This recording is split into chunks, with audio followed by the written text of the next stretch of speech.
Hello மக்களே, welcome back to the team. நானும் எல்லோரும் எப்படி இருக்கீங்க? நான் ரொம்பவே நல்லா இருக்கேன். இன்றைக்கி பார்த்தீங்கன்னா ஒரு ஃப்ளைட் ட்ராவல் vlog தான் உங்களோட ஷேர் பண்ணியிருக்கேன்.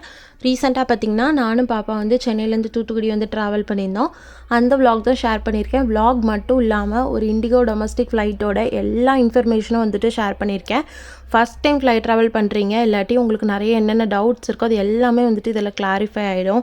எப்படி டிக்கெட் வந்து லோ காஸ்ட்டில் முதலே புக் பண்ணுறது, plus food details, baggage details, seat எப்படி முன்னாடியே புக் பண்ணலாம், வயசானவங்களாக இருந்தால் வீல் சேர் அசிஸ்டன்ஸ் எப்படி எடுத்துக்கலாம், ஒரு வேளை வந்துட்டு உடம்பு முடியாதவங்களாக இருந்தால் மெடிக்கல் சர்டிஃபிகேட்லாம் கொடுத்து எப்படி நம்ம வந்துட்டு வீல் சேர் எடுத்துக்கலாம், பேபி கூட போகிறவங்க வந்துட்டு தனியாக டிக்கெட் புக் பண்ணணுமா, கடைசி நேரத்தில் வந்துட்டு ஃப்ளைட் மிஸ் பண்ணிட்டோம் அப்படின்னா அது எப்படி ரீஷெடியூல் பண்ணுறது, இல்லை அதோட ரீஃபண்ட் கிடைக்குமா அப்படின்ற மாதிரி எல்லா டீட்டெயில்ஸுமே ஷேர் பண்ணியிருக்கேன்.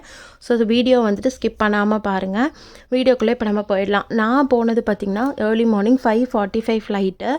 5:45 ஃப்ளைட்டு அப்படின்றப்போ ஒரு 35 மினிட்ஸ் முன்னாடியே வந்துட்டு கேட் க்ளோஸ் பண்ணிவிடுவாங்க. ஸோ எப்போவுமே வந்துட்டு ஃப்ளைட் டைமிங்க்கு ஒரு 1.5 hours இல்லை 2 hours முன்னாடி ஏர்போர்ட்டில் இருக்கிற மாதிரி பார்த்துக்கோங்க. அப்போ தான் எல்லா ஃபார்மாலிட்டிஸையும் முடிச்சுட்டு நம்ம கேட் கிட்டே போகிறதுக்கு கரெக்டாக இருக்கும். உள்ளே போகிறப்ப என்னென்ன ஃபார்மாலிட்டிஸ் இருக்குது, என்னென்ன ஸ்டெப்ஸ் இருக்குது அப்படின்றதையும் இதுக்கு முன்னாடியே ஒரு வீடியோவில் ஷேர் பண்ணியிருக்கேன். அதை வந்து இதோட ஐ கார்டில் வந்து மேலே இந்த லிங்க் கொடுக்குறேன், மறக்காமல் செக் பண்ணி பாருங்கள்.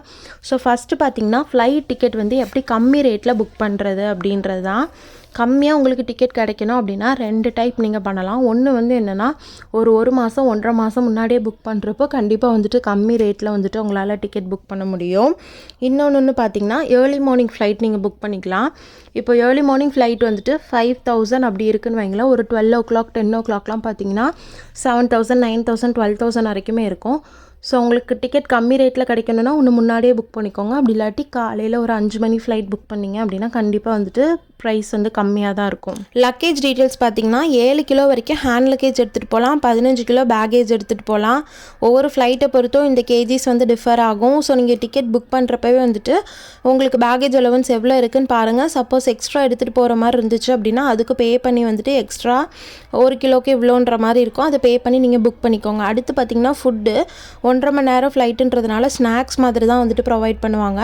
அந்த ஸ்நாக்ஸுமே நீங்கள் ஏர்லியாக புக் பண்ணிக்கலாம், டிக்கெட்டோட சேர்த்து பே பண்ணி. அப்படி இல்லைனா ஸ்ட்ரெயிட்டாக அவங்க கொண்டு வர்றப்போ கேஷோ கார்டோ கொடுத்து வந்து நம்ம ஃபுட்டு வாங்கி சாப்பிட்டுக்கலாம்.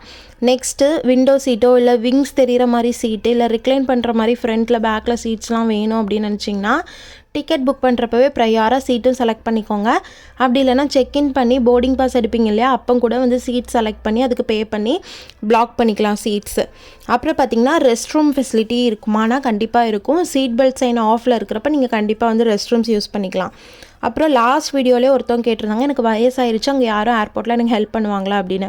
அப்படி இருக்கிறவங்க இந்த வீல் சேர் அசிஸ்டன்ஸ் யூஸ் பண்ணிக்கலாம். அதுவுமே டிக்கெட் புக் பண்ணுறப்போ புக் பண்ணிக்கலாம். அது எல்லாமே பார்த்திங்கன்னா ஃப்ரீ ஆஃப் காஸ்ட்டு தான். ஸோ புக் பண்ணிக்கிட்டிங்கன்னா உங்களுக்கு லக்கேஜ் எடுத்துகிட்டு வந்து வைக்கிறதுலேருந்து உங்களை கொண்டு போய் ஃப்ளைட்டில் விடுறது எல்லாமே அவங்க பார்த்துப்பாங்க. அதே மாதிரி சிக் பர்சன்ஸ் வந்து மெடிக்கல் ரிப்போர்ட் காட்டி வீல் சேர் அசிஸ்டன்ஸ் வந்து யூஸ் பண்ணிக்கலாம். பேபிஸ் கூட போகிறவங்க வந்து க்யூவில் எதுவுமே வெயிட் பண்ண வேண்டாம், டேரெக்டாக வந்துட்டு நீங்கள் போயிடலாம். பேபிஸ்க்கு தனியாக டிக்கெட் எடுக்கணுமானா கண்டிப்பாக எடுக்கணும். 2 வயசு கீழே உள்ள குழந்தைங்களுக்கு இன்ஃபன்ட் சர்வீஸ் சார்ஜுன்னு பே பண்ணணும், அது 1,500 வரும். 2 வயசு மேலே உள்ள குழந்தைங்களுக்கு தனியாகவே டிக்கெட் எடுக்கணும், அது வந்து சில்ட்ரன் கேட்டகரியில் வரும். ஸோ அது தனியாக தான் எடுக்கணும். அவங்களுக்கு தனி சீட்டுமே வந்து கொடுத்துருவாங்க. 2 வயசு கீழே இருக்கிற குழந்தைங்களுக்கு நம்ம மடியில் தான் வச்சு எடுத்துகிட்டு போகணும். அப்புறம் பார்த்திங்கன்னா பேபிஸ்க்கு என்ன டாக்குமெண்ட்ஸ் கொண்டுட்டு போகணும் அப்படின்னா ஆதார் கார்டு இல்லைனா பர்த் சர்டிஃபிகேட் ரெண்டுமே இல்லை. ரொம்ப குட்டி குழந்தைங்க அப்படின்னா வேக்சின் கார்டு உங்களுக்கு ஹாஸ்பிட்டலில் கொடுத்துருப்பாங்க இல்லையா, அது கூட எடுத்துகிட்டு போகலாம். பேபிஸ்க்கு ஃபுட்டு வாட்டர் எல்லாமே கொண்டுட்டு போகலாம், எந்த பிரச்சனையும் கிடையாது. டயப்பர் சேஞ்சிங் ஸ்டேஷன் கிடையாது. 1.5 மணி நேரம் ஃப்ளைட்டுன்றதுனால டயப்பர் சேஞ்ச் பண்ண எந்த ஒரு தனி ஃபெசிலிட்டியும் கிடையாது. சப்போஸ் நீங்கள் ஃப்ளைட்டை மிஸ் பண்ணிட்டா என்ன பண்ணலாம் அப்படின்னா அங்கேயே பார்த்திங்கன்னா ரிசர்வேஷன் சென்டர்னு பக்கத்துலேயே இருக்கும். அங்கே போயிட்டு எக்ஸ்ட்ரா ஒரு 1,500 பே பண்ணிங்கன்னு வைங்களேன், நெக்ஸ்ட்டு ஃப்ளைட் அடுத்து என்ன அவைலபிளாக இருக்கோ அதை வந்து சேஞ்ச் பண்ணிவிடுவாங்க. ஃப்ளைட் மிஸ் பண்ணிட்டோம் அப்படின்னு வந்துட்டு டென்ஷனே ஆக வேண்டாம். எக்ஸ்ட்ரா 1,000 கொடுத்தா அடுத்த ஃப்ளைட்டில் வந்துட்டு நம்ம வந்துடலாம். ஃபுல் ரீஃபண்ட்லாம் உங்களுக்கு கிடைக்காது, ஆனால் 1,500 கொடுத்தா அடுத்த ஃப்ளைட்டில் வந்துட்டு நீங்கள் வந்துடலாம். ஸோ எல்லா டீட்டெயில்ஸுமே நான் ஷேர் பண்ணிட்டேன்னு நினைக்கிறேன். இது போக எதுவும் டீட்டெயில்ஸ் வேணும்னா கூட கமெண்ட்டில் கேளுங்க. எனக்கு தெரிஞ்ச அளவுக்கு கண்டிப்பாக எல்லா டீட்டெயில்ஸும் நான் வந்து ஷேர் பண்ணுறேன்.